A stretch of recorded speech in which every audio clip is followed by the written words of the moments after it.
তুমি কি তোমার ডার্ক আন্ডারআর্মের জন্য তোমার পছন্দের ড্রেসটা পরতে পারছো না? আজ আমি তোমাদের সাথে শেয়ার করব কিছু tips for brighten your underarm. চলো দেরি না করে আজকের ভিডিওটাকে শুরু করা যাক। প্রথমেই চলে যাচ্ছি ক্লিনিংয়ে। আন্ডারআর্ম ব্রাইটনিংয়ের জন্য প্রথমে তোমাদের আন্ডারআর্মটাকে ভীষণ ভালোভাবে ক্লিন করতে হবে, তার মানে ওয়্যাক্সিং করতে হবে। তোমরা যদি ওয়্যাক্সিং করতে না চাও, অবশ্যই তোমাদের আন্ডারআর্মটাকে খুব সুন্দর করে শেভিং করতে হবে।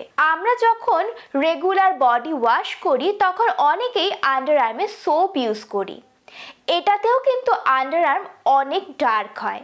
তার বদলে আমাদের ফেস ওয়াশ ইউজ করতে হবে। তুমি যেই ফেস ওয়াশটা ফেসে ইউজ করো সেটাই তুমি আন্ডারআর্মকে ক্লিন করার জন্য ইউজ করবে। খুব ভালো হয় যদি তোমরা স্যালিসাইলিক অ্যাসিড যুক্ত ফেস ওয়াশ ইউজ করতে পারো। সপ্তাহে অ্যাটলিস্ট দুবার করে তোমাদের আন্ডারআর্মটাকে এক্সফোলিয়েট করতে হবে, যাতে তোমাদের আন্ডারআর্মে জমে থাকা ডেড সেল, ডেড স্কিন এসব খুব সুন্দর করে রিমুভ হয়ে যায়। তোমরা যে কোনো ধরনের বডি স্ক্রাবার বা ফেস স্ক্রাবার এটার জন্য ইউজ করতে পারো। Number 2, hydration.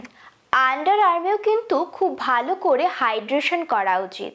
তোমরা অনেকেই বলবে এত এত সোয়েটিং হয়, তারপরেও কি দরকার, এমনিতেই তো হাইড্রেট থাকে। নো, আমাদের উচিত খুব ভালো করে হাইড্রেশন করা। কি ইউজ করবে? সবচেয়ে ভালো জিনিস অ্যালোভেরা জেল। এটা তোমাদের আন্ডারআর্মের পিগমেন্টেশনটাকেও কিন্তু অনেক কন্ট্রোল করবে। নাম্বার 3, ভীষণ ইম্পর্টেন্ট, কেউ তোমাদের বলবে না, আমি বলছি, সেটা হলো কেমিক্যাল পিলিং ট্রিটমেন্ট। এটা কিন্তু অনেকে বিভিন্ন বড় বড় স্যালনে গিয়ে বা ডক্টরের পরামর্শে করিয়ে থাকে। কেমিক্যাল ট্রিটমেন্ট করতে কি প্রয়োজন? জাস্ট একটা সিরাম। আমি দুটো প্রোডাক্টের নাম সাজেস্ট করছি, যেটা তোমাদের পছন্দ হবে সেটা ইউজ করবে। নাম্বার 1 হলো ডট অ্যান্ড কির hydro peel serum, Derma Co face peeling serum. এই দুটোর মধ্যে যে কোনো একটা তোমরা ইউজ করতে পারো। প্রথম অবস্থাতে তোমরা এটাকে অল্প একটু জলের সাথে 2 ড্রপ মতো নিয়ে একটু ডাইলিউট করে নেবে।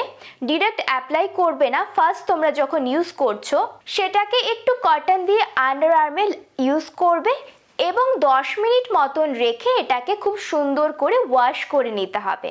মাসে 2 বার মানে 15 দিনে একবার করে তোমরা এটা করতে পারবে। বেশি করলে কিন্তু আন্ডারআর্ম বার্ন হয়ে যাওয়ার চান্স আছে। নাম্বার 4, আমরা কিন্তু সবাই বডির দুর্গন্ধ আটকাতে বিভিন্ন পারফিউম, বিভিন্ন বডি স্প্রে এইসব ইউজ করে থাকি। সবচেয়ে ভালো হয় তোমরা যদি রোল অন স্টিক ইউজ করো। তার মধ্যে স্পেশালি আমি কিছু নাম বলছি, এটা তোমার আন্ডারআর্মকে ব্রাইট করতে সাহায্য করবে। নাম্বার 1-এ আছে ডট অ্যান্ড কির ওয়াটারমেলন রোল অন, ভীষণ ভালো। নাম্বার 2 হলো মিনিমালিস্টের একটা আন্ডারআর্ম রোল অন। নাম্বার 3-তে রয়েছে WishCare underarm roll on.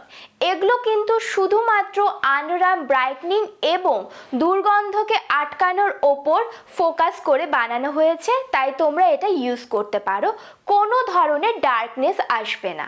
Number 5, একটা হোম রেমেডি বলছি, সেটা হলো কিউকাম্বার এক্সট্রাক্ট। তোমরা যদি সপ্তাহে অ্যাটলিস্ট 3 দিন করে অল্প একটু কিউকাম্বার এক্সট্রাক্ট খুব সুন্দর করে কটন দিয়ে তোমাদের আন্ডারআর্মে ইউজ করো এবং 20 মিনিট রেখে সেটাকে ধুয়ে ফেলো, তাহলেও কিন্তু ভীষণ ভালো কাজ করে আন্ডারআর্ম ব্রাইটনিংয়ের জন্য।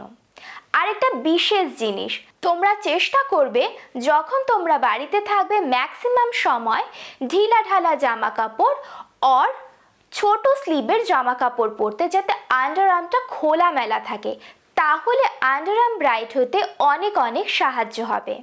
তো এই ছিল আজকের ভিডিও। আশা করি ভিডিওটা তোমাদের ভালো লেগেছে। ভিডিও ভালো লাগলে অবশ্যই আমার চ্যানেলটাকে সাবস্ক্রাইব করবে এবং আমার ফেসবুক পেজটাকে কিন্তু ফলো করতে ভুলবে না।